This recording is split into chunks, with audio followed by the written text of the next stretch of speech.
warahmatullahi wabarakatuh.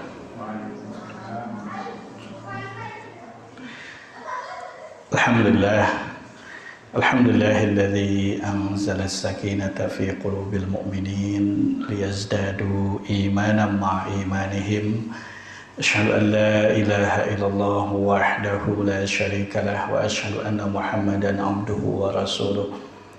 Alladzi ballagha ar-risalah wa addal amanah wa nasaha al-ummah wa jahada fillahi haqqa jihadih. Tarakana 'alal mahjatil bayda lailuha kanahariha la yazigu anha illa halik.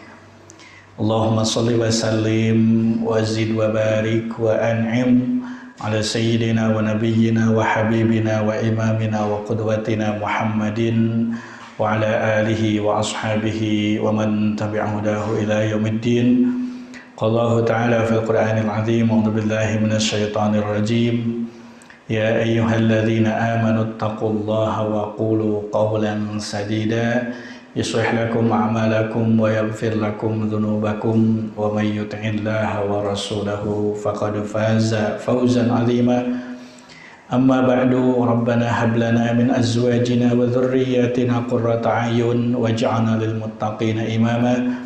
Subhanaka la ilma lana illa ma 'allamtana innaka antal alimul hakim. Allahumma anfa'na bima 'allamtana wa 'allimna bima yanfa'una wa zidna ilma ya 'alim.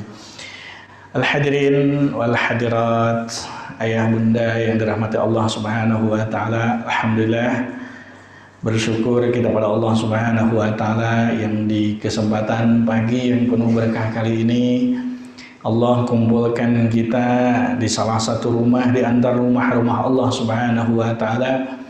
Sementara Rasulullah SAW memberikan satu jaminan kepada kita semua dalam satu hadisnya, majtama'a qaumun fi baitin min buyutillah yatluna kitaballahi wa yatadarasunahu bainahum illa nazalat 'alaihimus sakinah wa ghasyiyatuhumur rahmah wa haffathumul malaikah wa dzakarallahu fi man 'indah.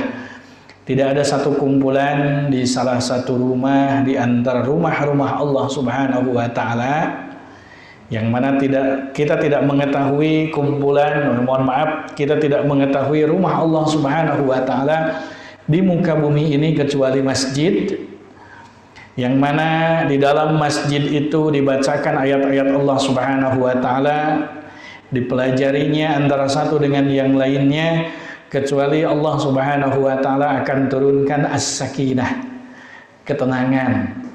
Maka serumit apapun masalah di rumah, kalau datang ke masjid itu tenang, khusyuk, merunduk, lama-lama ngacai. Ya, masya Allah. Ya, tapi as-sakinah di sini maksudnya adalah Allah akan senantiasa memberikan ketenangan seberat apapun ujian yang dihadapi. Wa ghasyiyatuhumur rahmah, dan Allah Subhanahu wa taala akan limpahkan rahmat. Kira-kira kalau limpahkan sedikit apa banyak? Pasti banyak. Yang namanya limpahkan gak ada. Limpahkan sekuprit gak ada. Limpahkan itu pasti banyak. Wa haffathumul malaikah, dan akan senantiasa dilindungi oleh para malaikat. Wa dzakarallahu fi man 'indah, dan Allah pun akan senantiasa menyebut-nyebut namanya di hadapan para malaikatnya, sehingga malaikat pun mencari-cari dan mendoakan orang-orang yang disebut-sebut namanya oleh Allah Subhanahu wa taala, dan mudah-mudahan kita lah yang disebutkan namanya di hadapan Allah Subhanahu wa taala ini. Amin ya Allah ya rabbal alamin. Al-hadirin wal hadirat, ayah bunda yang dirahmati Allah Subhanahu wa taala, di kesempatan pagi yang penuh berkah kali ini kita akan mencoba mengangkat satu tema yang sangat luar biasa, yang bisa jadi sebelum judul ini diangkat, ya, anak investasi akhirat, sepertinya banyak yang berbeda dari ayah bunda yang dirahmati Allah Subhanahu wa taala dalam menyikapi anak. Kira-kira sebelum ada judul ini, sebelum tahu judul ini, kira-kira paradigma kita terhadap anak-anak itu apa? Halo? Kok pada tawadu begini di sini? So, jujurlah, jujur-jujuran di sini. Ya? Hah? Sukses dunia akhirat. Ketika sudah ada judul ini kan gitu. Sebelum ada judul ini kira-kira paradigma kita terhadap anak-anak itu rata-rata bagaimana? Rata-rata orang tua kadang-kadang mohon maaf ya. Oke lah, bismillah. Pertama anugerah. Makanya ketika tahu-tahu positif, alhamdulillah. Anugerah dari Allah Subhanahu wa taala. Ya kan? Anugerah dari Allah Subhanahu wa taala. Tapi lama-lama setelah anugerah, lama-lama apa? Sok, jujur. Apa kira-kira? Saya tahu lah di sini itu, cuman gak mau jujur aja. Tuh, tadi muncul masalah, ini kan gitu. Terus berikutnya beban, kan gitu loh. Tuh, kan ternyata ketika saya absen ternyata pada muncul. Iya, kan gitu. Masya Allah.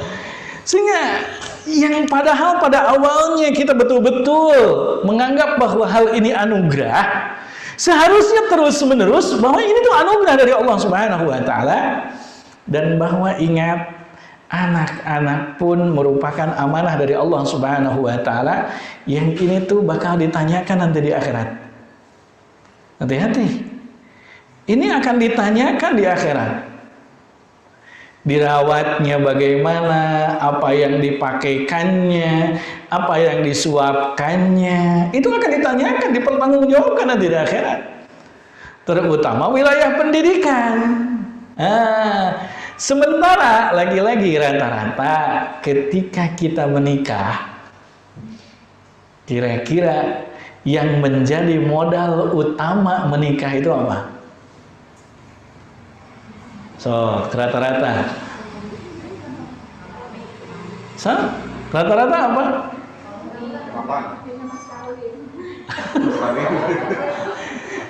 Cinta. Yang penting cinta enggak? Udahlah. Padahal kan cinta mah berhala yang disembah-sembah, ya kan? Asal cinta. Kemudian rata-rata calon mertua bertanya ke calon menantunya, kira-kira yang ditanyainnya apa? Oh, kan kerja di mana? Ya kan? Penghasilannya berapa? Sudah punya rumah? Investasi apa? Kan gitu. Sehingga diistilahkan dengan istilah mapan. Padahal kalau di kampung saya mah mapan itu rumah panggung, papan. Ini kan gitu. Saya belum pernah dengar gitu ketika ada calon menantu datang ke calon mertuanya, ya, kemudian calon mertuanya bertanya, apa visi misi antum melamar anak saya? So, ada nggak yang gitu? Nanti katanya kan gitu, nanti ya, nanti kita praktekkan gitu ya. Bahkan mohon maaf, saya sudah berazam gitu, kalau misalkan ada yang datang ke rumah melamar anak saya katakan besok bawa laptop ke sini, presentasikan gimana caranya mendidik anak. Lah iya, kita ngelepasin anak kita yang dari awal dianai-anai, disayang, dikasih makannya pun yang bergizi, yang baik, ditahan ketika akan masuk sesuatu yang buruk, diberikan pendidikan istimewa, dimasukkan ke Darul Hufad, tiba-tiba dilepas begitu saja. Wallahu a'lam nantinya akan digimanain. Mohon maaf, saya mah kan gitu. Sok besok bawa ke sini laptop, presentasikan visi misi menikah itu apa, bagaimana cara mendidik anak tuh. Kalau belum bisa, mendingan mundur ngelamar anak saya. Saya begitu kan? Ya iya. Kenapa kita standarnya rendah? Karena memang kita dalam menyampaikan, dalam mengaplikasikan kasih sayang ke anak kita sendiri pun rendah. Kalau kitanya tinggi, maka akan jual mahal juga. So, gini aja sekarang, mohon maaf. Standar kesuksesan dari anak-anak kita saja dikatakan anak sukses. Biasanya suksesnya wilayah apa? Materi kan? Bisa dikatakan sukses, Masya Allah, ketika sudah punya rumah sendiri, kendaraan, perusahaan, atau kerjaan matang, mapan, kerjaan tetap, gitu loh.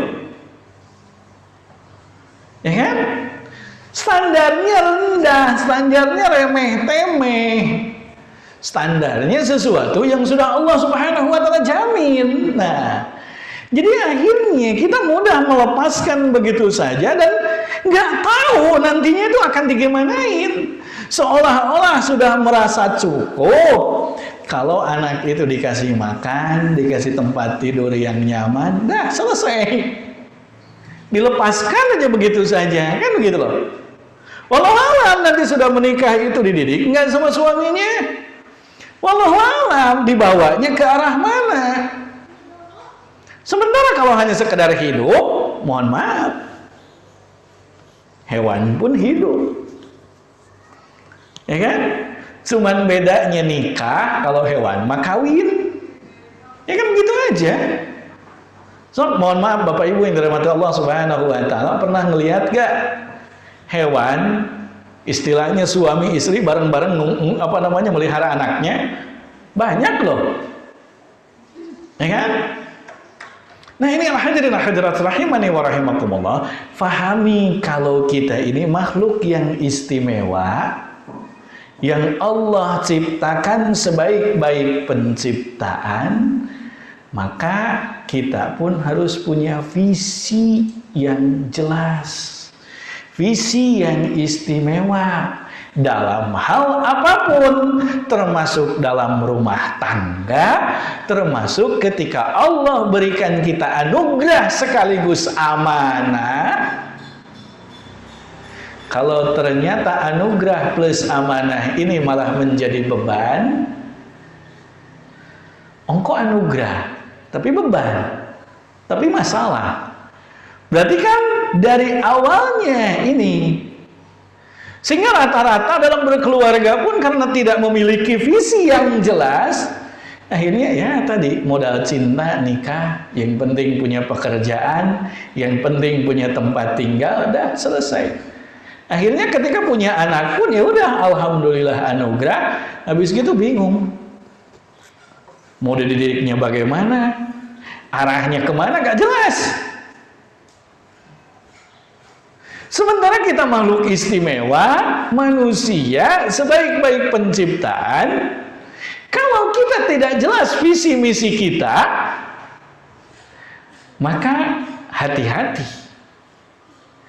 Ketika Allah ciptakan manusia, Allah lengkapi akal dan nafsu, maka ketika dominan akalnya, manusia ini akan lebih mulia daripada malaikat. Akan lebih mulia daripada malaikat. Kalau malaikat mulia, ibadah terus kepada Allah, taat terus kepada Allah, wajar apa enggak? Wajar dah malaikat, maka dikasih nafsu. Tapi kalau manusia taat terus kepada Allah, tahu tujuan hidupnya, bahwa visinya adalah surganya Allah Subhanahu wa Ta'ala, maka akan lebih mulia statusnya dari malaikat. Karena apa? Perlu perjuangan, harus menghadapi setan, gitu kan? Sementara kalau nafsunya lebih dominan daripada akalnya, maka ini akan lebih hina daripada binatang. Ulaika kal an'am. Mereka itu seperti halnya binatang ternak, balhum adol, bahkan lebih hina daripada binatang.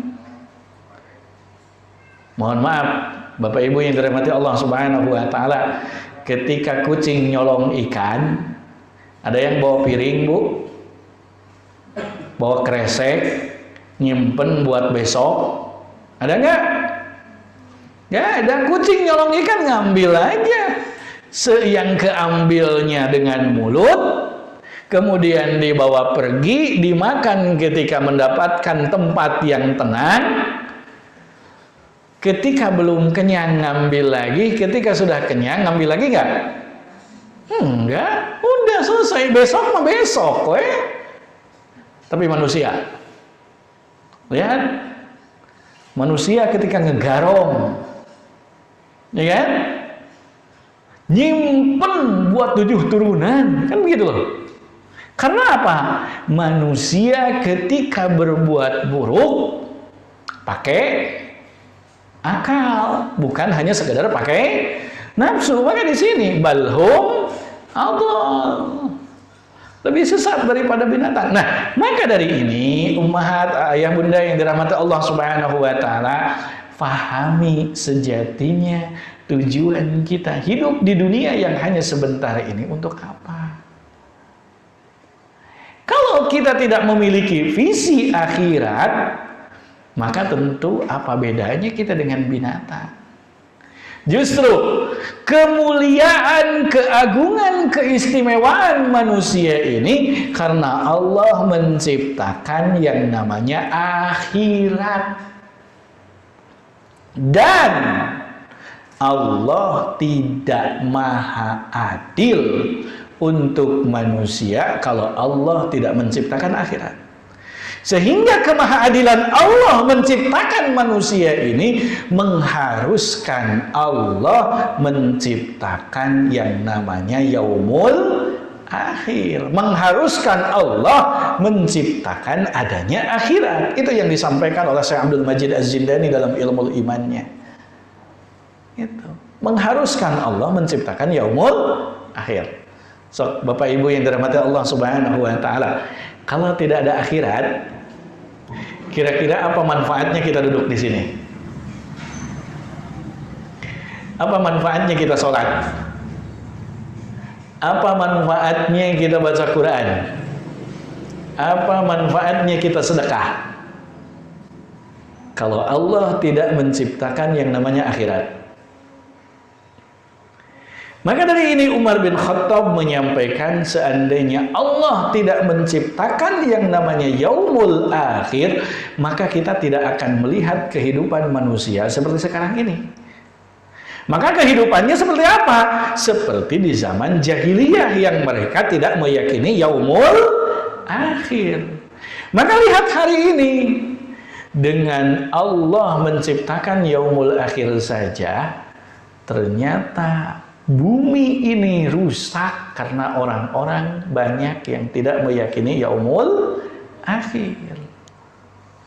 Tidak meyakini akhirat, sehingga nggak peduli ketika membuat kerusakan di muka bumi ini. Ketika menzalimi orang lain, ketika menzalimi dirinya sendiri, nggak peduli karena tidak yakin akhirat. Maka kita yang meyakini akhirat ini senantiasa dihantui oleh akhirat. Dan barometer kehidupan kita adalah akhirat. Sehingga Rasulullah SAW di dakwah beliau di periode Makkah, 13 tahun beliau berdakwah di Makkah itu, beliau menanamkan keimanan terhadap 3 rukun iman. Ini yang paling utama, iman kepada Allah, iman kepada Rasulullah, iman kepada yaumul akhir. Sehingga kita lihat di karakteristik ayat-ayat Makkiyah, terutama di ayat-ayat mufassal, kita bisa melihat bagaimana Allah menyampaikan tentang ketauhidan yang meliputi keimanan kepada Allah, yang beriman kepada Rasulullah, dan beriman kepada yaumul akhir. Dengan konsep-konsep yang seharusnya mudah untuk kita pelajari. Contoh, salah satu contohnya, karena memang ayat mufassal ini para ulama kategorikan dari mulai surat Qaf sampai surat An-Nas, ayat-ayat Makkiyahnya. Allah menyampaikan dalam surat Qaf itu tentang konsep yaumul akhir ini dengan sangat mudah. Allah menyampaikan wa nazzalna minas sama'i ma'an mubaraka فأنبتنا به حدائق ذات بهجة وحب الحصيد والنخل باسقات لها طلع نضيد رزقا للعباد وأحيينا به بلدة ميتا كذلك الخروج. Sebetulnya Allah ingin menyampaikan kadzalikal khuruj, itu aja. Tapi Allah mulai dengan Allah menurunkan hujan dari langit. Kemudian dari hujan dari langit itu Allah Subhanahu wa taala tumbuhkan tumbuh-tumbuhan dan kurma yang mayangnya kokoh menjulang tinggi. Kemudian Allah pun hidupkan tanah-tanah yang sudah mati. Begitulah bagaimana Allah mengeluarkan kita nanti di yaumul akhir. Begitulah Allah Subhanahu wa taala membangkitkan kita dari kuburan kita masing-masing dan tidak ada satu orang pun yang kelewat. Jadi kalaupun Bapak Ibu di sini berharap mudah-mudahan nanti kelewat, enggak bisa. Enggak bisa, enggak ada satu orang pun yang kelewat. Pasti semuanya dibangkitkan oleh Allah Subhanahu wa taala. Nah, maka dari sini tanamkan visi misi kita hanya untuk tujuan akhirat. Supaya apa? Supaya kita kembali ke kampung halaman kita semua. Karena nenek moyang kita semua, Nabi Adam alaihi salam itu orang mana? Halo? Orang mana Nabi Adam? Orang surga. Nih anak kecil aja tahu. Kenapa ini yang besar pada tawadu gini? Karena Nabi Adam alaihissalam itu orang surga, berarti kita selaku anak cucunya harus punya visi besar untuk bisa berjumpa dengan Nabi Adam dan Nabi kita Rasulullah SAW di mana? Di surganya Allah Subhanahu wa taala. Namun iblis setan tidak pernah ridho kalau kita memiliki visi untuk tujuan surganya Allah Subhanahu wa taala. Karena apa? Mereka ingin teman di neraka. Nauzubillahi min dzalik. Nah, ini yang harus kita pahami. Sehingga ayah bunda yang dirahmati Allah Subhanahu wa taala, anak yang kita pahami paradigmanya bahwa anak merupakan anugerah dari Allah Subhanahu wa taala, kemudian amanah dari Allah Subhanahu wa taala, derajatnya jangan sampai diturunkan. Jangan sampai menganggap kalau anak ini adalah beban, kalau anak ini adalah masalah. Kenapa? Grade-nya ini jadi turun. Maka terus statusnya naikkan sampai betul-betul anak ini menjadi investasi kita di akhirat. Ya, sehingga Masya Allah, karena investasi nanti di akhirat, gitu ya, dimasukkanlah ke Darul Hufad, kan gitu katanya. Supaya apa, Bu? Ya, halo? Kenapa dimasukkan ke Darul Hufad? Supaya jadi para penghafal Al-Quran. Terus apa lagi? Oh, ini nih Masya Allah, supaya nanti dipasangkan sama anak kita mahkota di surga. Tapi kayaknya di sini mohon maaf ayah bunda, rata-rata ayah bunda yang curang. Mohon maaf, pengen dipasangkan mahkota oleh anak-anak nanti di surga, tapi sudahkah menyediakan mahkota untuk orang tua kita? Halo? Lah terus emang kita siapa? Emang kita keluar dari batu? Emang kita bukan anak? Kan kita juga anak. Anak dari siapa? Ibu bapak kita kan? Lah terus kita punya enggak? Kita sudah siapkan enggak mahkota yang akan disematkan kepada kedua orang tua kita? Memang orang tua kita juga enggak mau coba. Maka dari sini ummahat ayah bunda yang dirahmati Allah Subhanahu wa taala, jangan jadi orang tua yang curang. Kalau kita ingin disematkan juga oleh anak-anak kita mahkota nanti di surga karena hafalan Al-Quran anak-anak kita, maka kita pun harus berusaha keras juga untuk memberikan hadiah terbaik ini juga ke orang tua kita. Begitu loh, mohon maaf, evaluasi kembali cita-citanya supaya nggak terlalu muluk-muluk. Mohon maaf, saya katakan ini cita-cita terlalu muluk-muluk kalau kita sendiri tidak mempersiapkan mahkota untuk kedua orang tua kita. Ini namanya mohon maaf, ini orang tua curang. Pengen dikasih lebih sama anak, tapi gak ngasih apa-apa buat orang tuanya. Kan kata Umar, mohon maaf, Rasulullah SAW pernah mencandai Umar bin Khattab. Rasulullah pernah mengutus Umar bin Khattab untuk datang ke satu daerah, yang mana Umar bin Khattab nanya, ya Rasulullah, saya pakai apa untuk bisa sampai ke daerah itu? Kata Rasulullah, tuh pakai aja anak unta. Kata Umar bin Khattab, ya Rasulullah, emang anak unta manfaatnya apa? Ya nggak bisa dinaiki anak unta. Kemudian Rasulullah SAW mengatakan, bukankah unta dewasa itu pun anak dari ibunya, anak dari orang tuanya? Baru Umar bin Khattab ngeh, oh iya ya. Nah seharusnya kita pun sadar ketika kita ingin diberikan mahkota oleh anak-anak kita, maka kita pun harus punya azam setidaknya. Kalau kita belum betul-betul menyiapkan mahkota untuk kedua orang tua kita, mulai dari hari ini kita berazam untuk juga memberikan mahkota kepada kedua orang tua kita semua. Kalaupun nanti bareng ngafalnya dengan anak-anak, biasanya Masya Allah, anak-anak mau udah di mana, orang tua mau udah ngacungin bendera putih biasanya. Tapi sejatinya ada ikhtiar yang dilakukan. Gitu loh. Bukan hanya sekedar pengen diberikan mahkota. Jadi harus adil ya, gitu loh. Karena ya benar yang dirahmati Allah Subhanahu wa taala. Nah, ini yang disebut dengan istilah anak investasi akhirat. Karena Rasulullah SAW bersabda, "Idza matal insan in qata'a amaluhu illa min thalathin." Illa min shadaqatin jariyatin aw ilmin yuntafa'u bihi aw waladin salihin yad'u lah. Jika manusia ini meninggal dunia, maka terputuslah seluruh amalnya. Udah gak bisa beramal lagi. Gak bisa kalau udah mati, udah selesai wassalam. Bahkan untuk sekedar nguburin diri sendiri aja gak mampu. Tetap perlu orang yang masih hidup. Maka terputuslah, udah gak bisa amal lagi, udah gak bisa sholat, udah gak bisa puasa, udah gak bisa sedekah, udah gak bisa ngapa-ngapain. Maka terputus seluruh amalnya kecuali 3 nih. Yang pertama, shadaqatin jariyatin.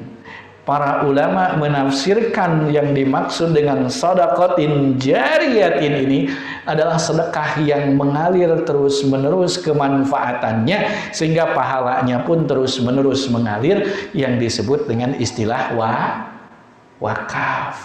Baru ini disebut dengan sedekah jariyah. Karena apa? Mohon maaf, kalau hanya sekedar ngasih makan, emang makanan mengalirnya di tubuh itu berapa lama? Ya besok juga, kalau sekarang dimakan besok juga udah dibuang kan, udah ngalir dan gak tahu ngalirnya kemana. Tapi yang dimaksud dengan shadaqatin jariyatin ini adalah wakaf. Aw ilmin yuntafa'u bihi, atau ilmu yang senantiasa manfaat, yang terus menerus manfaat. Maka Allah Subhanahu wa taala menyampaikan di dalam surat Al-Qalam, wa innalaka la ajran. Sambut atuh. Kok pada tawadu begini sih? Wa innalaka la ajran ghairu mamnun. Yang mana para mufassir menyampaikan maksudnya adalah ghairu maqtu, yang tidak ada putus-putusnya. Karena apa? Rasulullah ngajarin ke sahabat, sahabat ngajarin ke tabi'in, tabi'in ngajarin ke tabi'ut tabi'in, dan terus sampai di kita semua. Maka siapapun yang beramal hari ini dari umat Islam mengerjakan amal-amal soleh, maka kita mendapatkan pahalanya, dan Rasulullah SAW pun mendapatkan pahala yang sama tanpa mengurangi pahala kita semua. Karena apa? Ilmu yang bermanfaat. Begitulah multi level pahala. Bukan hanya sekadar multi level marketing ya. multi level pahala yang terus kalau kita mengajarkan anak-anak kita baca Al-Quran, mengajarkan anak-anak kita pendidikan yang bermanfaat tentunya untuk akhiratnya. Kemudian anak kita ngajarin ke cucu kita ngajarin ke cicit kita, terus turun-temurun. Itu yang disebut dengan ilmu yang bermanfaat. Pun begitu juga guru-guru kita yang ilmunya terus bermanfaat, pun begitu juga kita ajarkan kepada orang lain. Ini yang disebut dengan ilmu yang bermanfaat. Awaladin salihin yad'ulah, atau anak-anak yang soleh yang senantiasa mendoakan kedua orang tuanya. Yang mana 3 hal ini yang akan senantiasa terus mengalir walaupun kita sudah meninggal dunia. Ini hasil usaha ketika kita hidup. Gak mungkin ujug-ujug begitu saja. Gak mungkin tiba-tiba kita dapat sedekah jariyah, wakaf yang terus bermanfaat kalau memang kita tidak mewakafkan ketika kita hidup. Pun begitu juga, bagaimana bisa mendapatkan jariyahnya dari ilmu yang bermanfaat kalau kita pun tidak menanamkan ilmu yang bermanfaat kepada orang lain, terlebih lagi kepada keluarga kita. Bagaimana kita memiliki anak-anak yang soleh dan soleha kalau kitanya sendiri selaku orang tua tidak mendidiknya dengan benar? Maka 3 hal yang akan terus mengalir ini kita usahakan mumpung kita diberikan usia oleh Allah Subhanahu wa Ta'ala. Nah ini, karena apa? Rasulullah SAW menyampaikan, Innallaha azza wa jalla la yarfa'ud darajata lil abdis salih fil jannah. Sesungguhnya Allah Ta'ala akan mengangkat seorang hamba yang saleh, mengangkat derajat seorang hamba yang saleh nanti di surga. Fayaqula ya Rabbi inni li hadhihi, fayaqul, wahai Rabbku, bagaimana hal ini bisa terjadi padaku? Fayaqulu bistighfari waladika laka. Kemudian Allah berfirman, karena istighfar anakmu untukmu. Masya Allah. Ini nih, bisa mengangkat derajat orang tua kita di surga karena sebab anak. Maka inilah yang disebut dengan investasi akhirat. Terlebih lagi ketika anak-anak diajarkan Al-Quran yang tadi supaya apa? Memberikan mahkota kepada kedua orang tuanya. Ini investasi akhirat. Ya, sehingga apa? Yang namanya investasi pakai modal apa enggak? Ya jelas namanya juga investasi, ya harus pakai modal. Investasi anak soleh solehah yang akan mengangkat derajat nanti di akhirat itu tergantung bagaimana ngedidiknya ketika di dunia. Mohon maaf, nggak bisa bim salabim begitu saja. Maka modal utamanya adalah orang tuanya yang soleh. Sehingga kalau orang tua yang soleh itu menjadi modal utama, sehingga kalaupun orang tua mau meninggal dunia sementara anak-anak masih kecil, tidak usah khawatir, Allah yang akan menghantarkan anak-anak itu menjadi soleh dan soleha. Di dalam surat Al-Kahfi disampaikan, ya, wa kana abuhuma soleha, dan kedua orang tuanya itu soleh. Ketika Nabi Khidir alaihi salam justru malah memperbaiki rumah yang hampir roboh, ya kan? Kemudian Nabi Khidir tidak meminta upah. Kenapa? Karena di bawahnya itu wa kana tahtahu kanzul lahuma wa kana abuhuma salihah. Nah ini nih. Karena apa? Kalau orang tuanya soleh, maka anak-anaknya pun Allah Subhanahu wa Ta'ala akan solehkan. Nah, kemudian ayah bunda yang dirahmati Allah Subhanahu wa Ta'ala, pertanyaannya, kelihatan nggak tulisannya? Kelihatan ya, walaupun kayaknya dari sini agak remeng-remeng gitu ya. What the meaning of remeng-remeng? Terlihat? Pertanyaannya, lebih mudah mana membentuk anak untuk jadi soleh atau tidak soleh kira-kira? Sok, cung yang soleh, cung yang tidak soleh. Sok, nggak apa-apa. Cung yang soleh, cung yang tidak soleh. Ini, ya Allah Bu, anaknya udah berapa Bu? Ini sampai anak udah berapa aja masih bingung, ini anak mau diantarin kemana? Sampai bingung, ini mau lebih mudah jadi soleh atau nggak soleh, masih bingung nih. So, lebih mudah untuk jadi soleh atau nggak soleh? Cung yang soleh, cung yang tidak soleh. Ya Allah, jadi saya nggak tahu nih harus gimana tuh kalau begini. Bingung ya? Ya disebut soleh, dan ternyata kayaknya nggak soleh. Kalau nggak soleh, dah pengen yang soleh. Ini kayaknya begitu nih.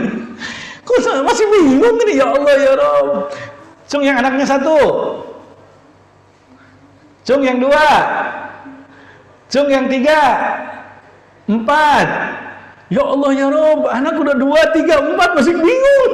Ini anak mau digimanain? Masya Allah, ternyata masih bingung ya, mau digimanain. Jadi kira-kira lebih mudah yang soleh atau tidak soleh nih? Masih bingung. Ayah bunda yang dirahmati Allah Subhanahu wa Ta'ala, lebih mudah mencetak anak untuk jadi soleh daripada tidak soleh. Karena apa? Rasulullah SAW bersabda, "Ma min mauludin illa yuladu 'alal fitrah."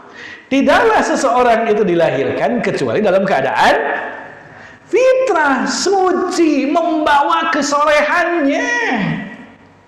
Sehingga kalaupun tidak soleh, itu gara-gara siapa? Fa'abawani yuhawwidanihi aw yunassiranihi aw yumajjisanihi. Orang tuanya yang menyebabkan jadi tidak jadi sebetulnya lebih mudah untuk soleh daripada tidak soleh. Kira-kira modal supaya anak jadi soleh apa? Modal kita harus pakai modal materi apa? Sarung pakaian kan? Memang kalau untuk jadi tidak soleh nggak dikasih pakaian gitu, ya kan? Sementara untuk tidak soleh lebih mahal loh, beliin gadget, PS, naon deui, besar loh modalnya. Tapi untuk jadi soleh cuma 1, orang tuanya soleh dulu. Ini mentoknya di sini ternyata. Modalnya cuma 1, orang tuanya soleh dulu. Jadi sebetulnya lebih mudah mana? Membentuk anak yang soleh atau tidak soleh? Membentuk anak yang soleh, karena orang tua tinggal menjaga fitrahnya, menjaga kesolehan yang dibawa oleh anak itu sendiri. Cuma seolah-olah ternyata lebih mudah untuk tidak soleh karena memang orang tuanya.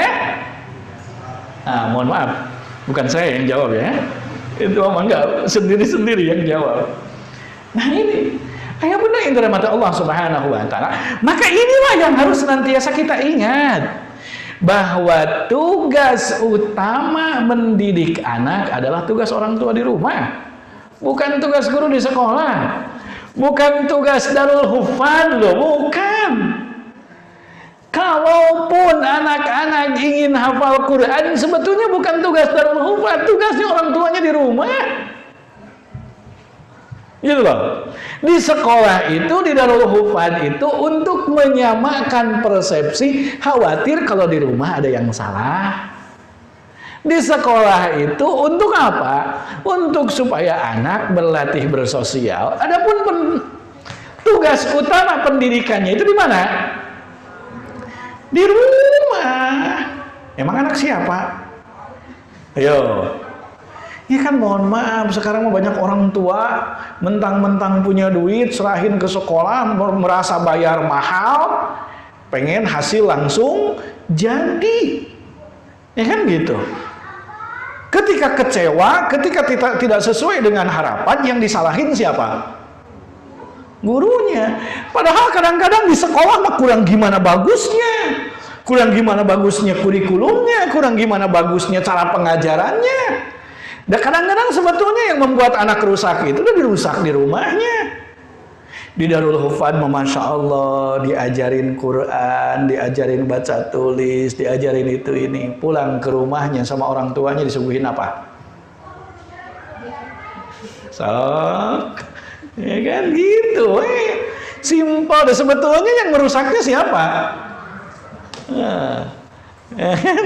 Nah ini sehingga apa? Visinya ini yang harus senantiasa lurus. Supaya apa? Ketika visi ini lurus, maka terus waspada. Jangan sampai kita merusak apa-apa yang sudah ditanamkan di sekolah. Dan bagaimanapun juga yang mendidik lebih utamanya siapa?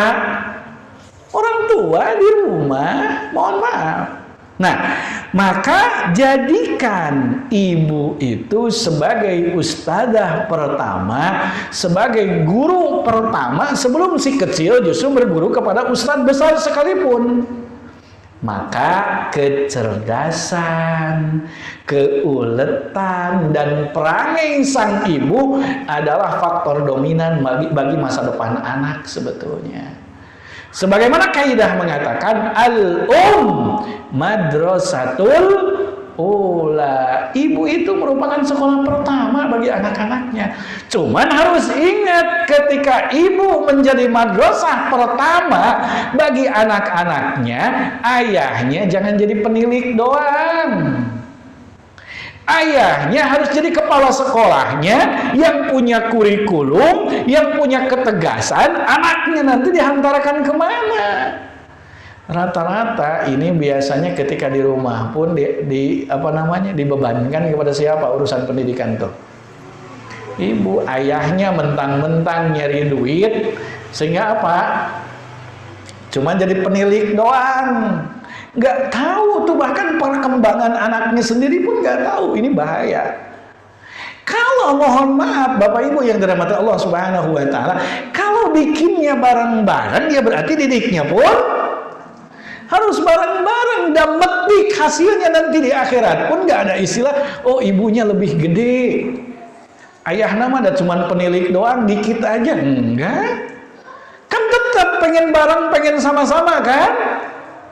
Ini maka ingat, ketika itu dikatakan anak berdua, berarti tanggung jawab pendidikannya pun berdua. Wilayah kurikulum tanggung jawab ada di ayahnya, wilayah praktek teknis ada di ibunya. Maka yang benar dari mata Allah Subhanahu wa Ta'ala. Nah, aduh, ini kok gak ada suaranya ya? Mohon maaf.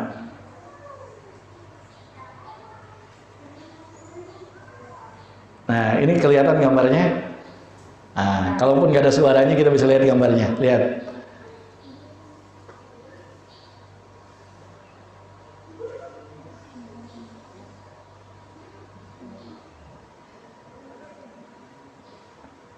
Paham nggak maksudnya? Walaupun nggak ada suaranya, paham nggak maksudnya? Siapa ini? Ini siapa tuh? Nah, gitu. Nah, tarbiyatu atfalika wal inayah bihim mas'uliyatuki anti la tatrukiha, ya, fataqadihim. Artinya apa? Makanya alhamdulillah gak ada suara pun, isinya bahasa Arab. Kayaknya pada gak paham. Nah, ini intinya ini. Mendidik dan mengasuh anak itu kewajiban Anda, wahai para bunda. Jangan menitipkannya ke orang lain karena engkau akan kehilangan mereka. Mohon maaf. Mohon maaf, mohon maaf, mohon maaf. Ngerasa nggak Bu, ayah bunda, kalau ternyata kadang-kadang anak tuh lebih denger apa kata gurunya daripada orang tuanya? Cung yang punya pengalaman. Loh. Pantesan nggak ngacung. Ini bahaya loh, ini masalah loh. tatkala justru gurunya lebih didengar daripada orang tuanya. Ini bahaya loh. Bahaya. Yang seharusnya lebih didengar itu orang tuanya daripada gurunya. Nah ini hati-hati. Nah jadi harus dievaluasi. Apa tidak bahaya coba kalau ternyata perkataan kita tidak lebih didengar daripada perkataan gurunya? Coba renungkan bersama gitu loh. Kalau menurut saya ini bahaya loh. Gitu loh. Berarti apa? Berarti orang tuanya tidak lebih istimewa daripada siapa? Nah itu tuh. Walaupun sebetulnya ya kewajiban, mendengar guru itu kewajiban. Tapi lebih wajib lagi mendengar perkataan siapa? Orang tuanya. Nah makanya jangan dititipin sama orang lain. Sehingga tadi lagi-lagi kewajiban utama pertama pendidikan anak itu di mana? Di rumah. Darul Hufad hanya sebagai tempat menyamakan persepsi dan bersosial itu. Dan pendidikan utamanya tetap di rumah, yang menaik rahmat Allah Subhanahu wa taala. Maka dari sini konsepnya ya ayyuhalladzina amanu qu anfusakum wa ahlikum nara. Wahai orang-orang yang beriman, jagalah diri kalian dan keluarga kalian itu dari api neraka. Ini mohon maaf, saya belum pernah nemu ayat khusus untuk guru. Gurunya yang harus betul-betul menjaga dari api neraka bagi murid-muridnya, nggak ada. Orang tua loh, kita loh. Kok ini hitobnya bagi kepala keluarga, bagi para suami, bagi para ayah. Anfusakum, jaga terlebih dahulu diri kita masing-masing, baru keluarga kita. Wa ahlikum naro, dan keluarga kita. Ini penting. Ya. Sementara kalau untuk tujuan dunia, Allah sudah jamin. Kita hanya diperintahkan untuk ikhtiar menjemput rezeki dari Allah Subhanahu wa taala. Tapi ternyata kenapa yang justru malah tujuan utamanya sesuatu yang sudah Allah Subhanahu wa taala jamin. Sementara kesolehan anak yang sudah lahir dalam keadaan soleh justru malah orang tua malah merusaknya. Ya kan? Mohon maaf. Dan sebetulnya saya mah tinggal ngobrol aja di sini tuh. Ngobrol, sok evaluasi bersama gitu loh. Apa yang sudah kita lakukan kepada anak-anak ini betul-betul mendidik untuk investasi akhirat atau malah merusaknya, tinggal begitu aja. Mohon maaf. Kalau ternyata pembahasannya menohok, yang salah yang undang saya, ya. Dan saya mah begini. Kalaupun materinya menohok begini ya berarti yang salah yang ngasih judul aja kan. Nggak ada yang salah bagi kita semua ya. Alhamdulillah ini supaya kita terus mengevaluasi karena bagaimanapun juga kullukum ra'in wa kullukum mas'ulun an ra'iyati. Setiap kita itu adalah pemimpin, walaupun ra'in di sini makna asalnya adalah pengembala. Ya, sementara yang dimaksud dengan pengembala di sini adalah yang betul-betul memiliki sifat yang harus dimiliki oleh sifat pemimpin, yang mengayomi, menjaga, mengurus, mendidik. Itu ra'in disebutnya, yang diterjemahkan dengan istilah pemimpin. Setiap orang itu adalah pemimpin, dan setiap pemimpin itu, setiap orang akan ditanyakan dari kepemimpinannya. Al-imamu ra'in wa mas'ulun an ra'iyatihi. Ya, seorang imam itu merupakan pemimpin. Seorang pemimpin itu pengembala, gitu sebetulnya terjemah aslinya. Ya, dan itu akan ditanyakan dari yang dipimpinnya. Warrajulu ra'in fi ahlihi, dan seorang laki-laki itu merupakan pemimpin bagi keluarganya. Mas'ulun an ra'iyatihi, itu akan ditanyakan nanti di akhirat itu dari apa yang dipimpinnya. Wal mar'atu ra'iyatun fi baiti zawjiha, Dan seorang perempuan itu merupakan pemimpin di rumah suaminya. Ketika ditinggalkan oleh suaminya, yang menjadi pemimpin itu adalah istri, ibu bagi anak-anaknya. Kemudian wa mas'ulun an ra'iyah wa mas'ulatun an ra'iyatiha. Tentu hal ini pun akan ditanyakan nanti di akhirat dari kepemimpinannya. Jadi setiap kita itu akan ditanyakan dari kepemimpinan kita, dari bagaimana cara mendidik, mengayomi, menjaga. Bukan hanya sekedar ngasih makan dan pakaian. Hal itu mah tentu manusiawi. Begitu loh. Tidak harus ada akhirat untuk bisa memberikan makan dan minum. Pasti yang namanya manusia punya akal, punya nafsu, punya rasa kasih sayang yang lahir dari naluri. Sehingga kewajiban untuk memberikan makan, memberikan pakaian. Tapi untuk menjaga kesolehan anak, tentu ini harus betul-betul lahir dari orang tua yang soleh dan solehah. Nah, ayah bunda yang dirahmati Allah Subhanahu wa Ta'ala, mulainya dari mana? Nah, ini pertanyaannya, dari mana dulu nih? Kalau sekarang Masya Allah tadi ada anaknya yang udah 2, udah 3, udah 4, masih bingung mau dibawa kemana. Nah, maka mulai hari ini, dari mana dulu mulainya?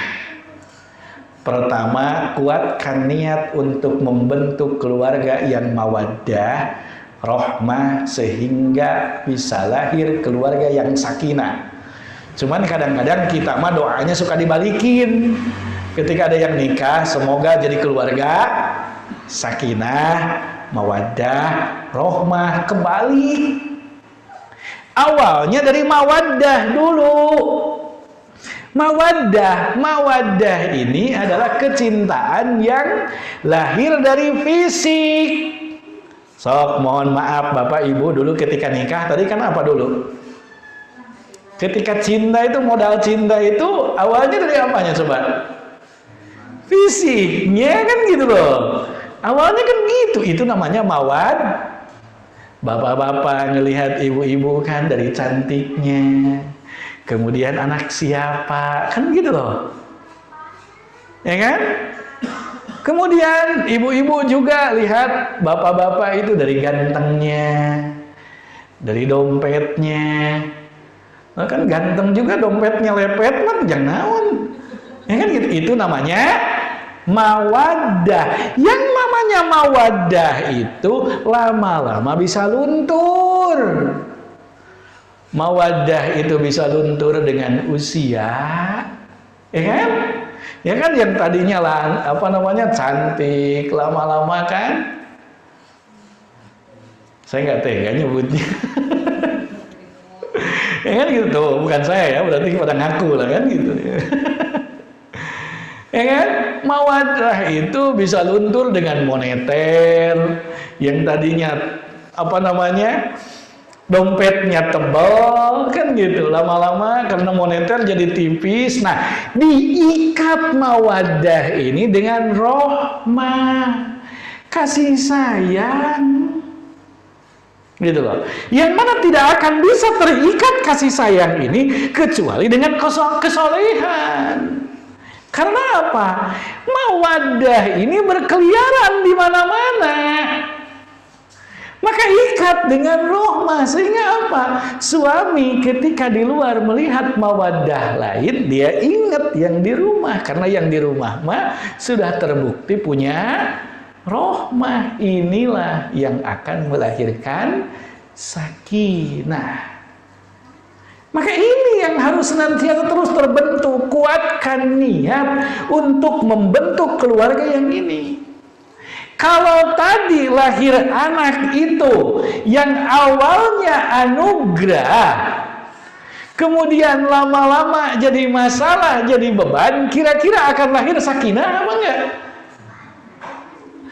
Yang namanya sakinah itu kan tenang. Karena apa? Masya Allah, dari sisi duniawi mapan, anak-anak soleh, sehat, sakinah. Itu namanya sakinah, kan gitu loh. Maka bentuk dari awal, bahkan ini seharusnya dibentuknya ketika jauh-jauh hari sebelum menikah, ini sudah harus terbentuk. Ya, dari bagaimana?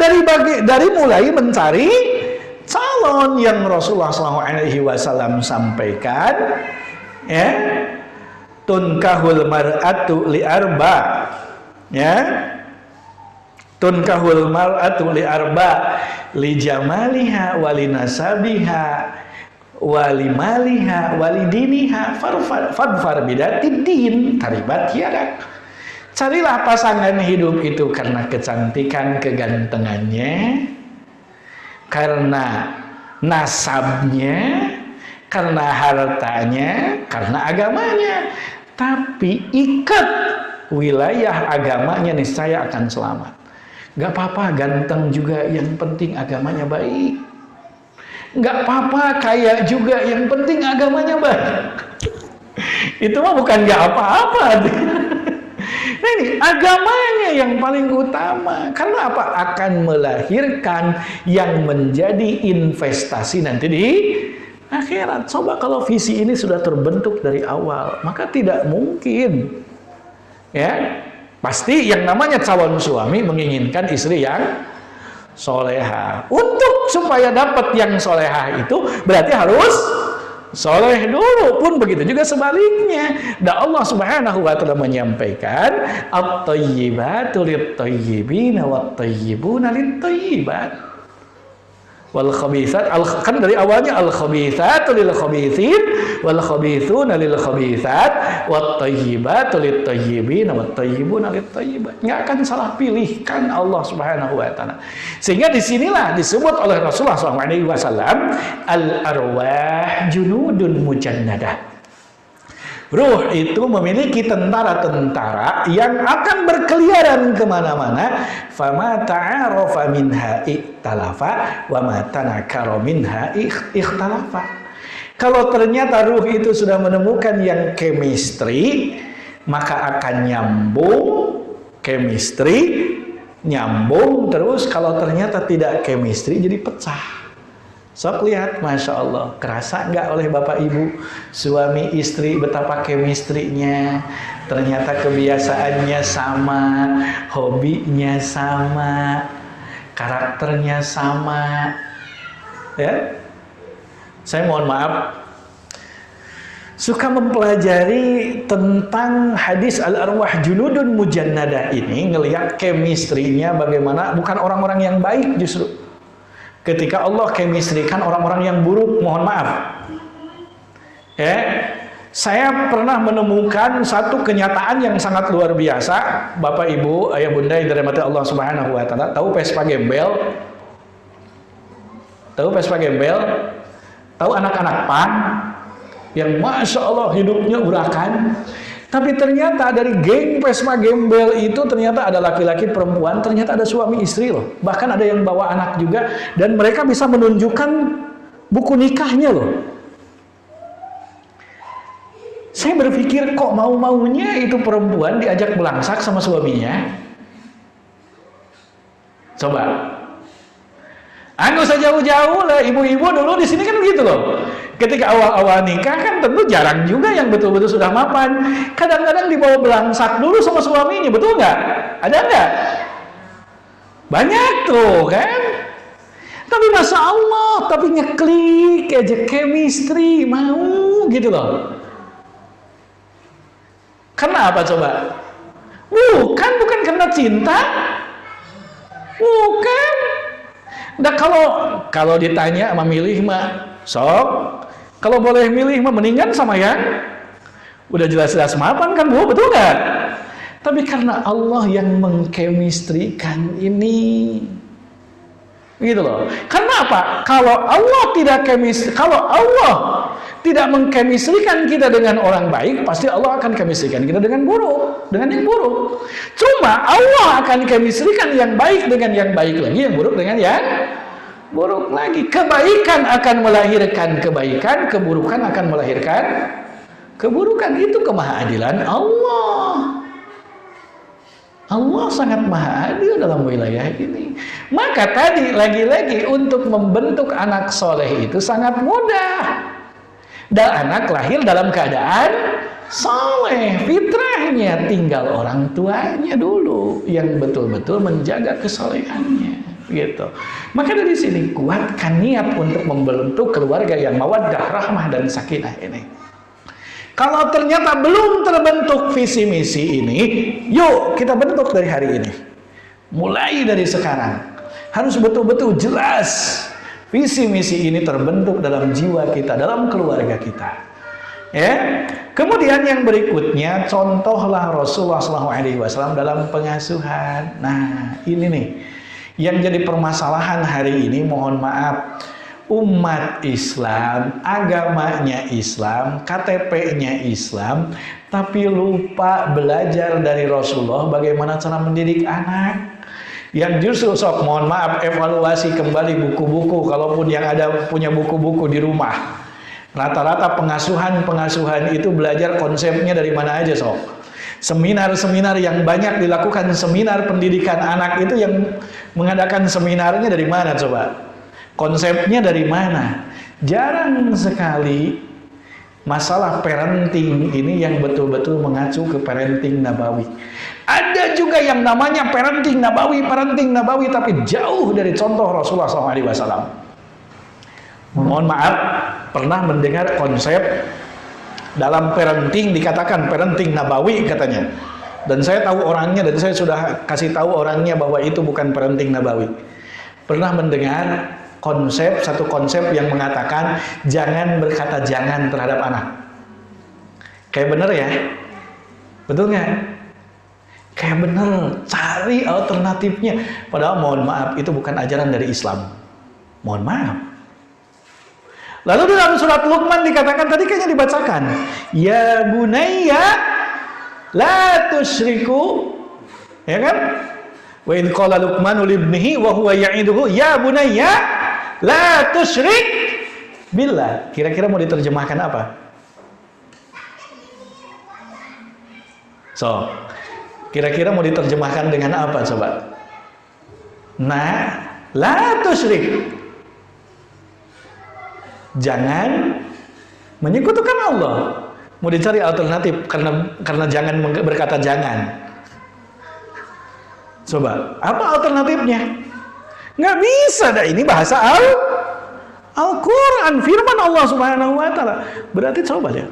Dan banyak dalam hadis-hadis Rasulullah SAW tentang masalah ini. Maka kayak bener jangan berkata jangan. Kalau memang harus berkata jangan, katakan jangan.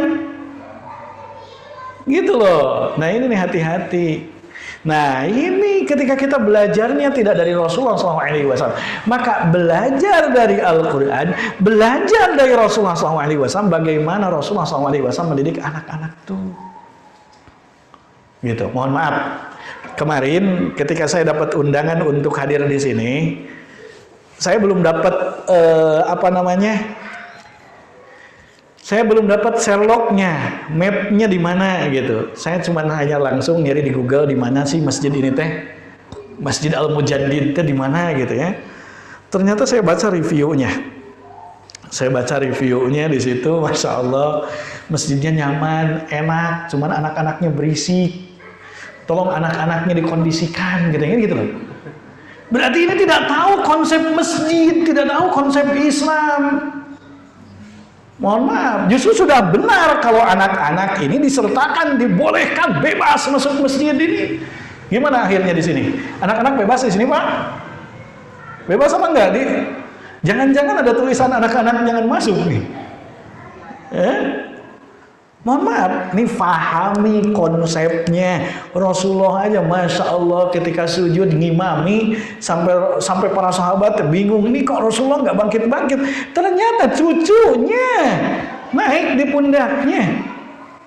Anak-anak main, ini kan reviewnya gitu, wah anak-anak berisik main. Dan anak-anak mah dunianya main.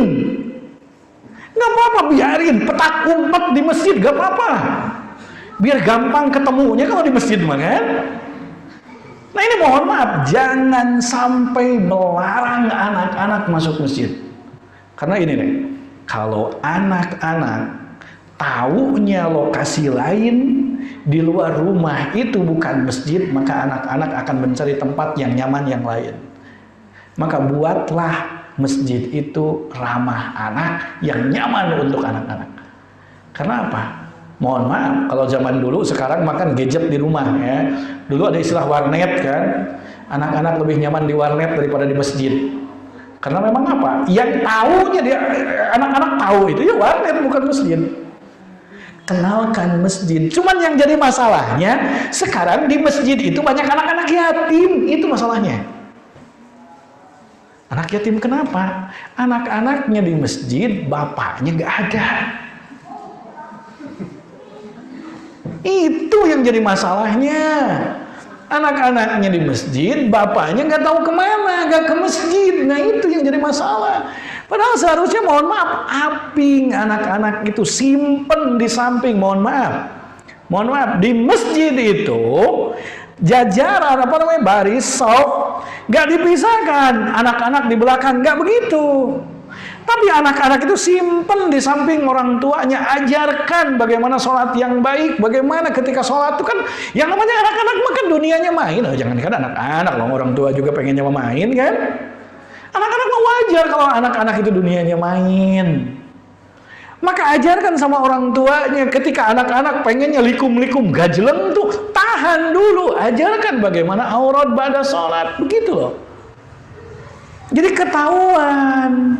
Cuman yang jadi masalahnya, kenapa anak-anak itu di masjid jadi ribut? Karena memang banyak anak-anak yatim. Anaknya datang ke masjid, bapaknya nggak ke masjid. Wallahu alam bapaknya kemana? Kan ini yang jadi masalah. Saya pernah di kompleks saya, ya, saya tegur anak yang masya Allah di masjid itu luar biasa, ya. Dan kadang-kadang begitu kalau anak yatim mah bawa onar yang lain. Gitu loh. Kemudian saya tegur, balik, lapor ke bapaknya, datang bapaknya ke saya, masih di masjid saya. Oh marah-marah bapaknya, saya sampaikan, kirain anak ini anak yatim, saya gituin aja. Bapaknya gak ke masjid, akhirnya ternyata dikiranya mau dibawa ke masjid, tapi anak sama bapaknya jadi gak ke masjid. Alhamdulillah jadi aman. Jadi apa? Anak-anak itu diaping, bukan disimpan di belakang, tapi simpen di samping ayahnya. Selang-seling, jangan didekatkan dengan anak-anak yang lain, wajar. Ya, kalau nanti saling injek, nah itu apit, diselang-seling dengan orang tua. Tidak akan merusak kesempurnaan berjamaah kita. Justru disitulah pendidikannya. Kalau masjid sudah tidak dijadikan sentral pendidikan, lalu anak-anak kita akan mendapatkan pendidikan dari mana? Kalau anak-anak kita tidak tahu adab di masjid, lalu kapan kita mendidiknya? Wajar, gak apa-apa kalau sekedar main, biarin. Ya, alhamdulillah, saya karena memang orang kampung. Kalau di kampung kan masya Allah. Dulu tempat main terindah saya semasa kecil masjid. Sehingga kemana-mana sampai sekarang, kemanapun saya pergi, yang paling ngangenin itu masjid. Gitu loh. Karena dari kecil saya ditanemin dalam konsep diri saya, tempat main aja masjid. Petak, umpat, saling kejar di masjid. Waktunya mah main, tapi waktu sholat ya sholat. Bahkan disimpan sama orang tua saya, sama bapak saya di samping saya, kan gitu loh. Biasakan begini. Gitu loh. Ya, kalau bapak-bapaknya pada gak mau ke masjid, tolong belikan mukena ya bu ya, gitu. Dan yang sholat di rumah masih apa? Nah ini contoh Rasulullah SAW dalam pengasuhan. Kemudian berikutnya, hadirkan Rasulullah SAW di rumah sebagai tokoh idola anak-anak. Jangan malah Superman, Batman, terus apa lagi Iron Man, Man, kan gitu loh, yang nggak jelas, yang tokoh fiktif, yang nggak bakalan ditemui itu tokoh itu tuh. Maka hadirkan Rasulullah SAW dengan apa? Bacakan kisah-kisah Rasulullah SAW, sirah an-nabawi, kisah-kisah para nabi. Hadirkan idolanya itu Rasulullah SAW, bukan tokoh-tokoh fiktif. Hadirkan Rasulullah SAW di rumah. Sekarang kan udah banyak media-media loh. Daripada anak itu nonton gak jelas, mending nontonnya Ar-Risalah, nonton filmnya film Umar, ya kan?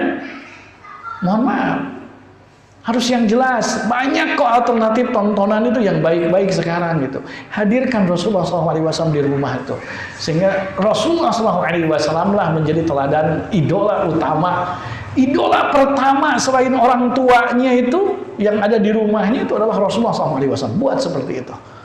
Ya, mohon maaf.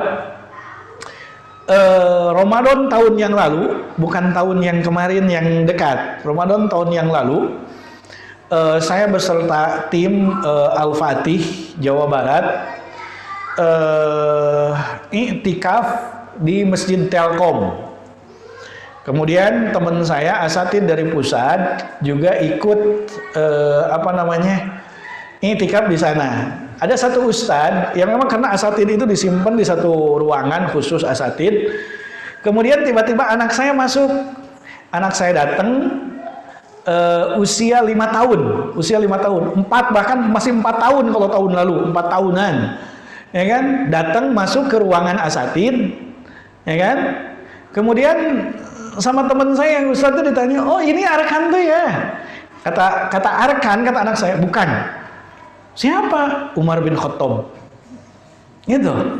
Kemudian di lain waktu datang lagi anak saya, "Umar bin Khattab sini," kata teman saya itu. "Bukan, Khalid bin Walid." Jadi yang disebutinnya nama-nama sahabat gitu loh. Dan saya nggak pernah ngajarin hal itu gitu loh. Ternyata apa? Ketika saya sampaikan tentang kisah Rasulullah SAW, kisah para sahabat radhiyallahu anhum, nontonnya Umar bin Khattab, sampai masya Allah kreatifnya luar biasa gitu. Walaupun anak sekecil itu masya Allah tutup panci dipakai tameng, akhirnya sampai penyok-penyok gitu tutup panci. Ya, kemudian sampai TV-nya rusak gara-gara dihajar karena ikut perang, gitu loh. Alhamdulillah jadi TV-nya jadi rusak, kan gitu loh. Ya gitu. Jadi di rumah tuh TV nggak ada antenanya, saya pakai komputer, dan di situlah anak-anak hanya nonton yang memang betul-betul bermanfaat, gitu loh.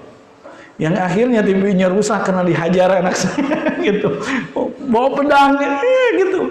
Jadi yang tertanamnya Khalid bin Walid sampai gitu. Adiknya lahir langsung dinamai Khalid. Sama anak saya Arkan tuh. Namanya Khalid supaya jadi Khalid bin Walid gitu. Jadi yang tertanam itu Rasulullah, para sahabat radhiyallahu anhum, sehingga enak, gampang. Ketika menyimpang, ketika misalkan melakukan sesuatu yang tidak semestinya, langsung diajarkan, "Nah, Rasulullah itu tidak begitu loh. Nah, para sahabat itu tidak seperti itu." Jadi langsung. Coba kalau misalkan kita, "Nah, Superman itu tidak begitu." Emang Bapak Ibu juga tahu Superman kayak gimana? Kan begitu. Jelas-jelas itu mah fiktif.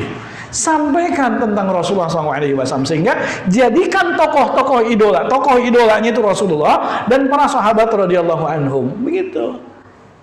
Ya. Jadi ketika kan anak-anak makan begitu mainnya tuh siat kan gitu. Kan rata-rata tuh memperagakan Superman, Ultraman kan gitu.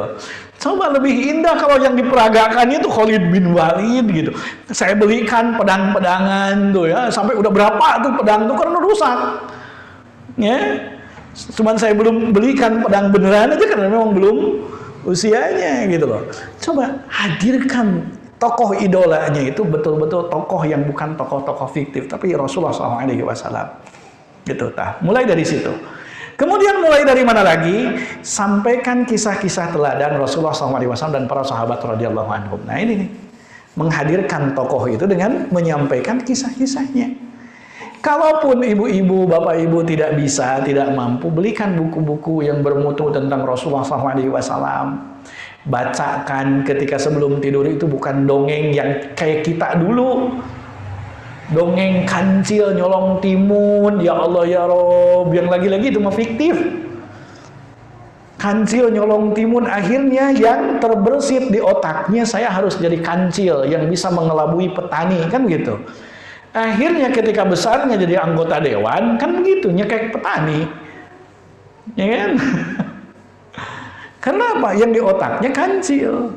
Gitu. Nah, kemudian lagi-lagi hindarkan kisah-kisah fiktif yang tidak mendidik seperti yang tadi man-man men-men itu ya. Hindarkan. Ya. Kalau sudah, maka hapuskan. Nah, kemudian bagaimana masalah pengasuhan zaman now katanya kan gitu loh. Anak kecanduan gadget, bagaimana solusinya? Ini mohon maaf. Saya kalau ngisi di hadapan ibu-ibu, biasanya yang ditanyakannya masalah ini. Ustaz, anak saya udah kecanduan gadget, harus gimana? Betul nggak Bu? Ada nggak yang di sini kayak begini? Ada? Masya Allah. Harus digimanain? Harus digimanain? Gampang bagi saya mah. Yang ngasih gadgetnya siapa? Orang tua atau tetangga? Kan orang tua juga. Ya udah tinggal ambil gadgetnya, jangan dikasih. Selesai. Oh, berontak. Emang ketika ngasihnya sambil berontak apa enggak? Ya wayahna. Nggak apa-apa, nggak akan lama, nggak usah takut sama anak. Masa sampai takut sama anak? Ambil gadgetnya, nggak baik. Gitu kan?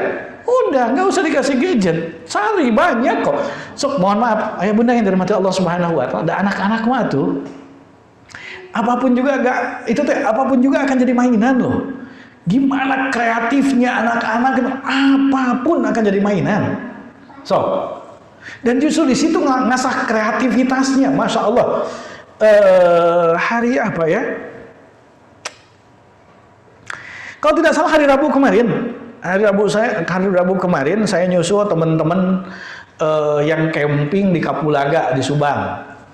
Ternyata kan itu satu keluarga dengan anak-anaknya, masya Allah, itu di sungai anak-anak main luar biasa. Kemudian mereka panjat tebing, wah berimajinasi jadi para sahabat radhiyallahu anhum, mereka peperangan di situ, luar biasa, masya Allah. Dan mereka lupa sama gadget itu, nggak ada yang ngurusin gadget gitu. Dan indah mainannya gitu loh. Dan bagi anak-anak malah lagi itu, apapun itu jadi mainan loh. Gak usah khawatir kalau anak-anak gak dikasih gadget jadi gak bisa bermain, enggak. Apapun juga anak-anak bisa jadi mainan. So, mohon maaf, misalkan di rumah, mohon maaf, itu yang dipakai tameng anak saya itu tutup panci. Yang akhirnya tutup pancinya itu apa namanya? Karena apa namanya tuh?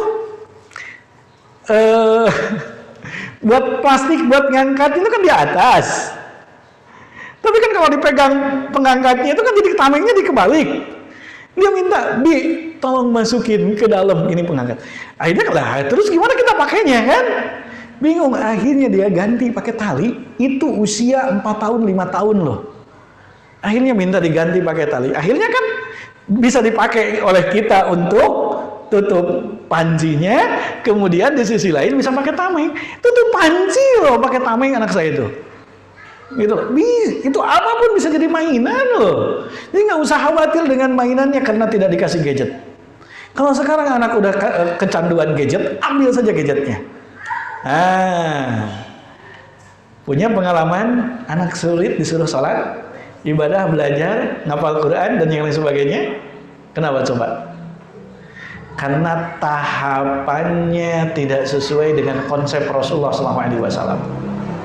Kita hanya ngajak atau nyuruh sholat, kita hanya ngajak atau nyuruh baca Quran, ngafal, tanpa dikasih tahu kenapa kita harus sholat, untuk siapa kita sholat, kepada siapa kita sholat. Ini nih yang jadi masalahnya. Ini yang disebut dengan tahapan iman qoblal Quran. Jundub bin Abdillah mengatakan, kunna ma'an Nabi sallallahu alaihi wasallam wa nahnu fityanun hazawirah fata'allamna al-iman qoblal Quran. Fahina mazdada al-Quran zada imana. Kami bersama Rasulullah SAW ketika kami masih remaja. Kami diajarkan terlebih dahulu iman sebelum Al-Quran, sehingga ketika bertambah Al-Quran itu bertambah pula iman kami. Ajarkan siapa yang menciptakan kita. Ajarkan bagaimana kita terhadap pencipta kita. Siapa yang memberi rizki kita. Ajarkan sikap kita terhadap yang memberi rizki kita. Ajarkan esensi dari sholat itu, untuk siapa kita sholat, kenapa kita harus sholat, ajarkan itu dulu. Maka ayah bunda yang dirahmati Allah Subhanahu wa Ta'ala, dengan sudah tertanam iman dalam jiwanya, ayah bunda tidak perlu repot lagi untuk nyuruh anak-anak sholat loh. Nggak perlu repot lagi untuk nyuruh anak belajar baca Quran. Nggak usah repot-repot lagi ayah bunda nyuruh ngafal Quran ke anak-anak. Karena apa?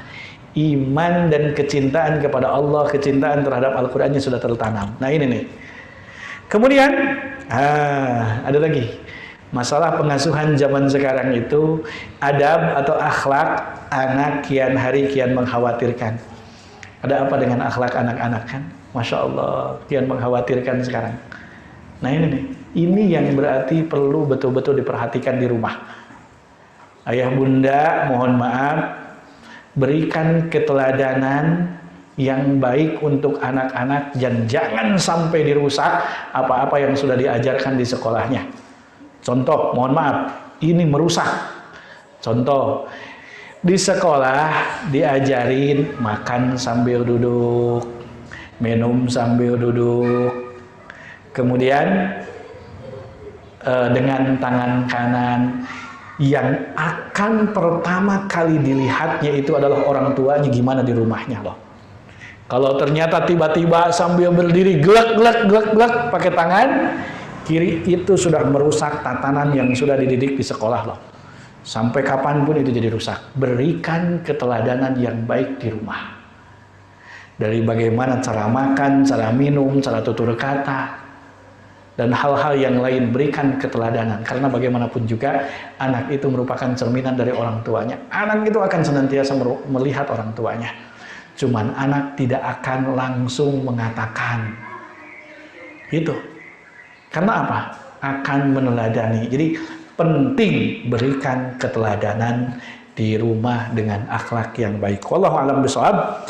Itu mungkin yang bisa disampaikan di kesempatan pagi yang penuh berkah kali ini. Mudah-mudahan ada manfaatnya. Mohon maaf atas segala kekurangan dan kehilafan. Silahkan, barangkali ada yang ditanyakan, didiskusikan. Maka silahkan. Ada yang ingin bertanya? Bertanya apa curhat? Maka silahkan.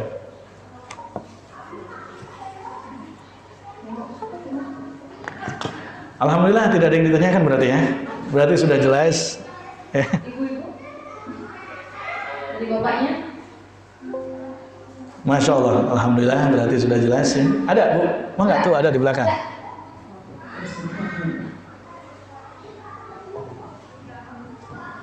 Assalamualaikum warahmatullahi wabarakatuh. Waalaikumsalam warahmatullahi wabarakatuh. Ini yang tadi soal memegang gadget ya Pak ya? Iya. Kalau misalkan masih kecil kita bisa ambil Kalau sudah remaja masih gimana? Soalnya kan dia merasa udah punya hak, tapi dia kayaknya lebih banyak main gadgetnya daripada hafalannya gitu. Oke. Tadi Ustaz kasih Oke, baik. Ini pertanyaan yang sangat menarik bagi saya. Kalau masih kecil, oke lah, ya. Oke, kalau masih kecil mungkin bisa diambil. Kalau udah remaja, agak sulit juga orang tuanya, kan gitu loh. Karena punya hak. Nah, sekarang begini, pertanyaannya. Itu berhak untuk pegang gadget itu dalilnya dari mana? Alasannya apa? Sepenting apakah gadget dipegang oleh remaja? Apakah sudah bisa betul-betul membedakan mana yang harus dibuka dari gadget itu, mana yang harus ditinggalkan? Kalau memang sudah betul-betul bisa memegangnya, amanah, merasa terus diawasi oleh Allah Subhanahu wa Ta'ala, maka kasih aja. Bahkan nggak usah nunggu remaja, anak kecil aja maka silakan kasih. Kalau memang anak tersebut sudah betul-betul bisa membedakan mana yang baik, mana yang buruk, mana yang harus dilakukan, mana yang harus ditinggalkan. Yang jadi masalahnya kan itu. Apakah remaja yang sekarang sudah merasa berhak dikasih gadget itu sudah dikasih tahu juga gadget itu harus digimanain? Terus kalau sudah dikasih tahu, betul-betul bisa amanah apa tidak? Gitu loh. Betul-betul imannya tertanam apa tidak? Gitu loh. Betul-betul merasa diawasi oleh Allah Subhanahu wa taala apa tidak? Sehingga amanah-amanah yang sudah disampaikan oleh orang tuanya betul-betul tertanam, sehingga ya orang tua nggak melihat tapi Allah Maha melihat. Nah, ini yang harus ditanamkannya sebetulnya, kan gitu loh. Mangga silakan, bukan harus diambil, kasih aja sekalian gitu. Tapi dengan syarat tadi, gitu loh. Apakah betul ini tuh gadget sebagai fasilitas yang kita berikan itu bertambah kebaikan atau malah jadi keburukan? Itu aja. Nah, itu yang harus dievaluasinya. Sehingga apa? Kalau justru kepada anak remaja pun malah menjadi bertambah keburukan, berarti belum saatnya untuk diambil. Mohon maaf, belum saatnya untuk diberikan. Begitu. Allah Musa. Silakan. Ada lagi? Mana silakan. Bismillahirrahmanirrahim. Ustaz, tadi terkait yang terakhir terkait akhlak. Ya. Anak saya kan sekarang usianya udah kelas 5 SD. Dan itu di sekolah maupun di rumah perilakunya sedang lucu-lucunya kan. Jadi mungkin tidak saya aja dan juga mewakili teman-teman yang lain bahwa kadang kita sudah memberikan pendidikan yang menurut kami gitu itu cukuplah sesuai dengan standar kami dan sesuai dengan kemampuan kami. Tapi kan pola pendidikan yang ada di lingkungan itu juga kan mempengaruhi gitu. Nah ini bagaimana Ustaz? Kadang ini maaf ya, di rumah untuk saya sendiri sampai saya punya anak sampai sekarang tuh alhamdulillah tidak pernah mengeluarkan kata-kata yang maaf gitu kayak kacing coplok gitu. Kadang kan dari pengaruh luar itu datang terus tiba-tiba dia bilang apa gitu kan, kadang kita kaget gitu. Dan kita diberikan pemahaman. Ternyata dia gabung lagi di lingkungannya teman-temannya baik di sekolah maupun di rumah. Kadang di lingkungan mereka itu bahasa seperti itu digunakan kembali gitu. Itu seperti apa itu? Terima kasih. Masya Allah. Ini problem yang sebetulnya di mana-mana ya, gitu. Ini Masya Allah. Pertama, kita ambil inspirasinya dari Al-Quran, karena tidak ada pelajaran yang terbaik melebihi Al-Quran. Allah Subhanahu wa Ta'ala menyampaikan inspirasinya dari kisah Nabi Ibrahim yang meninggalkan seorang Hajar dan Ismail di Ka'bah, di dekat Ka'bah. Nabi Ibrahim mengatakan, Rabbana inni askantu min dzurriyyati biwadin ghairi dzi zar'in inda baitikal muharram. Artinya Nabi Ibrahim walaupun baru hanya sekedar menyimpan Hajar dan Ismail, tapi betul-betul memperhatikan lingkungan di mana dia tinggalkan, yakni di dekat Baitullah. Artinya apa? Perhatikan lingkungan kita untuk pendidikan anak. Jangan hanya sekedar kita yang memiliki tetangga baik, tapi perhatikan juga lingkungan anak-anak ini bagaimana. Kalau ternyata lingkungannya tidak baik, maka pastikan anak ini memiliki pendidikan yang baik dari orang tuanya. Mohon maaf, mungkin ini mohon maaf, ini tinggal di lingkungan ini, bukan? Yang sepertinya kalau komplek mah kan biasanya kadang-kadang lebih, mohon maaf, mohon maaf kalau saya katakan kadang-kadang lebih cuek daripada yang perkampungan tua gitu loh. Mohon maaf, saya tinggal di perkampungan yang memang perkampungan sudah tua, gitu kan? Bukan kompleks seperti ini, tapi perkampungan yang Masya Allah di situ anak-anaknya, ya Allah ya Rob, yang namanya kancing coplok itu luar biasa. Anak-anak saya pun main dengan mereka, tapi mereka kayak ayam dengan bebek. Karena apa? Anak-anak sudah betul-betul tahu. Walaupun anak saya yang usianya 5 tahun sudah tahu mana yang baik, mana yang benar. Kalau memang betul-betul di rumah betul-betul dikasih ketegasan, gitu. Jadi nggak berpengaruh sebetulnya.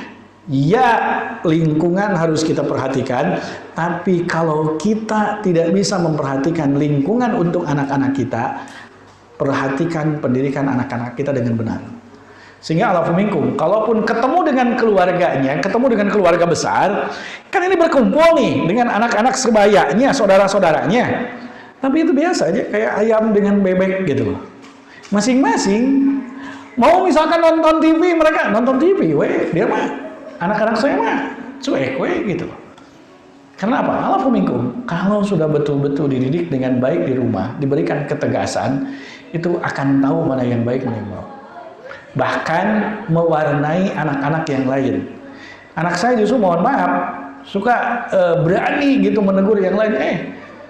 Jangan mengatakan itu, nggak boleh gitu. Walaupun kadang-kadang nggak bermanfaat itu teguran itu bagi anak-anak yang lain gitu. Tapi kalau betul-betul dibentengi di rumah dengan baik, itu insya Allah ya tidak perlu khawatir. Tapi tadi konsepnya mengikuti konsep Rasulullah SAW. Karena Imam Malik menyampaikan lan tasluha hadhil ummah illa bima saluha bihi awwaluha. Tidak akan pernah bisa baik umat ini kecuali dengan cara orang-orang awal diperbaiki, yakni para sahabat radhiyallahu anhum, yang mereka sebelum para sahabat itu adalah orang-orang jahiliyah.